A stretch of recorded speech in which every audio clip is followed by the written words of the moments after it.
کتونکو سهار په دې نوښار روډ باندې فایرنګ شوی دی. دغه د اکسایز دفتر دی، دا د ریسکیو دفتر دی.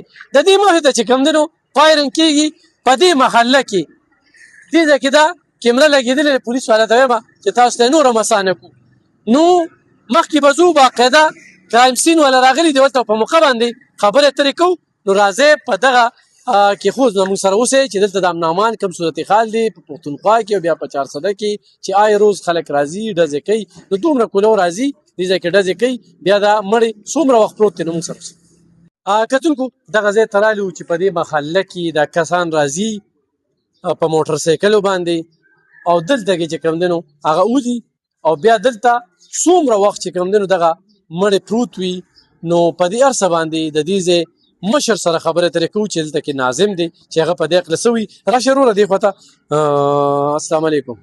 څنګه یې جي؟ خیر دی. بل نوم والی جي؟ زما نوم راشد حسین دی، د دې علاقې چیرمین پاتې ما. اوس هم ټرم ختم شو میاشت.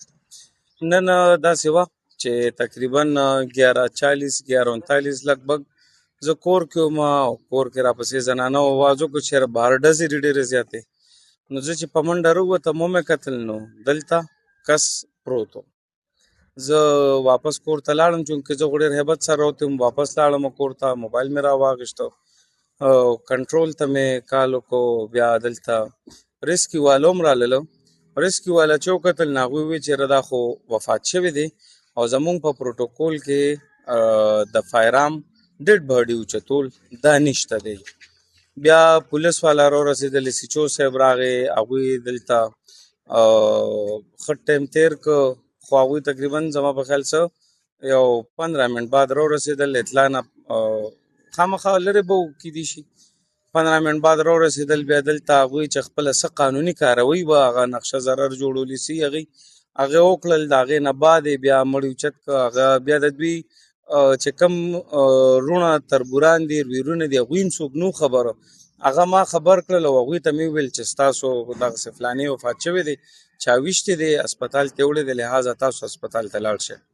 ناظم صاحب دا ته ووایه چې عیني شاهدین څه وایي؟ څو کسه وو؟ په تا خو خپله هم فایرنګونه شوي دي، نو څه یعنې شاهدین خو دا وایي چې په بایک باندې راغلي وو 2 کسانو او هلمټ یې څو. ته خپل هم د دې حادثې ښکار شي؟ 2 پیرې 2 پیرې دواړه پیرې زما اف ای آر درخواست چې کوم دی اوس هم ما سره به په موبایل کې پروت وي. باقاعده د هغه خلکو هغه سی سی ټي وي فوټیج چې کوم دی ما سره هغه هم شته په ما چې چا فایرنګ کړی دی. خو څه کمزوري، څه د حکومت د طرفه کمزوري، څه زمونږ د خلکو بې حسي. ځکه زمونږ دا لارې چې کومې دي نو دا جنکشنز دي یو بل سره ټچ دي.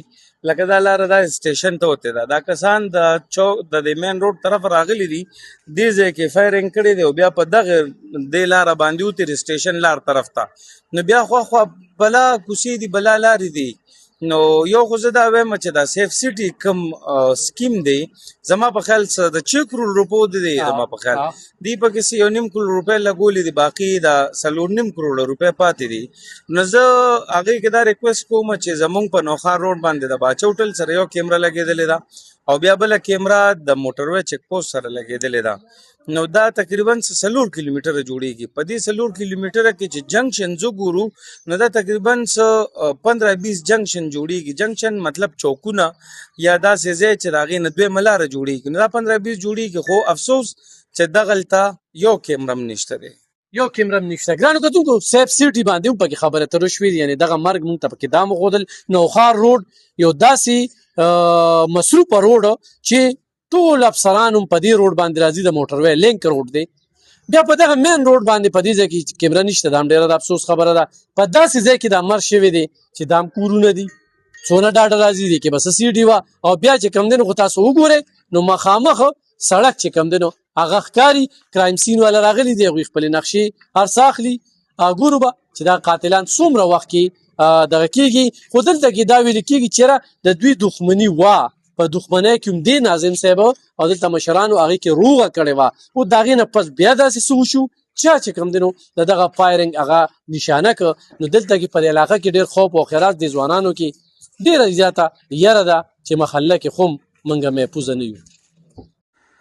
ګرانو کتونکو دا د هغه روډ دی تاسو مشر یې جي د ده ګلاب خان نوم و؟ ښه څه چل و دا ولې؟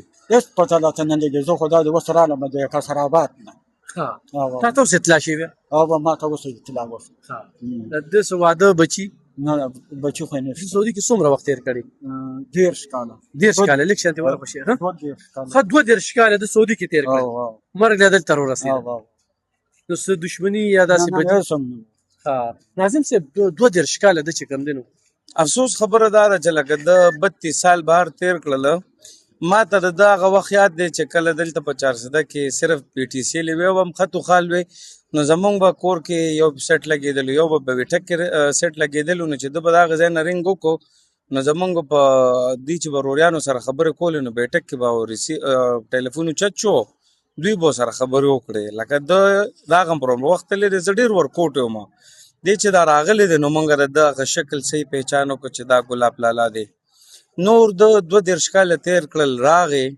خو نه پوهېږو چې لکه د ده څه داسې مسله وه دې مخکې خو تاسو روغه کړې وه هغه د ده باندې ډز شوی یو ډز پې شوی واحد زه به د کیمرې ته مخامخ شم یو ډز پې شوی دې ځای کې لګېدلی و او د غوږ سره ترې ګولۍ وتې وه د هغې نه خدای پاک بچ کړ هغه د غلطفهمي دا وه چې دا په ما باندې رواره کړې ده هغه غلطفهمي ختمه شوه هغه د تسلي وشوه چې نه دا نه دي په هغې کې هغه اف ای آر وغیره چې څه وي نو یا لپاره روغه بیا ضروري دی چې عدالت ته پیش کولي بیا زموږ مسجد کې ښه صحیح په قرآن باندې روغ وشوه او د دم یقین وشو چې او زما ویرونه په دې کې نه دي ککړ د هغوی پکې هېڅ سم نو او نن بیا دا کېږي نو د روغې تقریبا څه هفته یا 10 ورځې کېږي او د هغې نه بعد نن دا واقعه کېږي چې دی راځي ښه ریلیکس را روان دی او شاته ورپسې عین شاهدین دا وایي چې شاته ورپسې موټرسایکل والا رالل او چې څنګه دغه ځای ته راورسېدل بس لږ پرې دغه سایډ ته کړه